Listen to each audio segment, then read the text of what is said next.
اہل کمال اہل بصیرت کی باتیں۔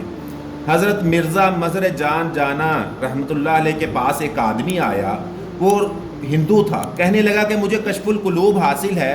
کشف القلوب کا کیا مطلب کہ دلوں میں جھانک کر دیکھ لیتے ہیں کہ کس کے دل میں کیا ہے۔ یہ کشف کی ایک قسم ہے اور اللہ والوں کو بھی اللہ تعالیٰ دے دیتے ہیں، اور اگر غیر مسلم بھی ریاضت اور مجاہدہ کریں تو اللہ تعالیٰ دنیا میں ان کو بھی یہ دے دیتے ہیں کہ چل دنیا میں تمہیں بھی تھوڑا منظر دکھا دیں۔ اس ہندو کو یہ حاصل تھا اور وہ کہنے لگا کہ مجھے کشف القلوب حاصل ہے۔ حضرت نے فرمایا اچھا میرا دل دیکھو۔ اس نے دل دیکھا، کہنے لگا جی دل میں تو بالکل سیاہی ہی سیاہی نظر آ رہی ہے۔ حضرت نے فرمایا اچھا تمہیں یہ نعمت کیسے ملی؟ کہنے لگا کہ میں نے ہر کام اپنے نفس کے خلاف کیا جس وجہ سے مجھے یہ چیز مل گئی۔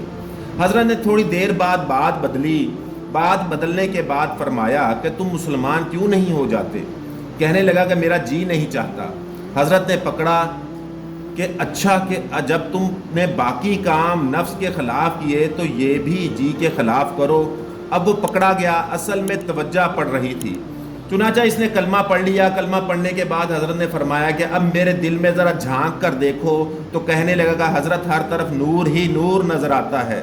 حضرت نے فرمایا کہ دیکھو بھائی میرا دل آئینے کی مانند تھا، جب تم نے پہلے دیکھا چونکہ تم پہلے کافر تھے، تمہیں اپنے دل کی سیاہی اس آئینے میں نظر آئی، اب کلمہ پڑھ لیا اور جھانک کر دیکھا تو تمہیں اپنے دل کا ایمان کا نور اس شکل میں نظر آیا۔ تو دوسروں کی شخصیت میں انسان کو اپنی تصویر نظر آ رہی ہوتی ہے۔ ایسے واقعات کاملین کے سننے کے لیے ہمارے چینل کو لازمی لائک کریں اور سبسکرائب کریں۔ بہت شکریہ۔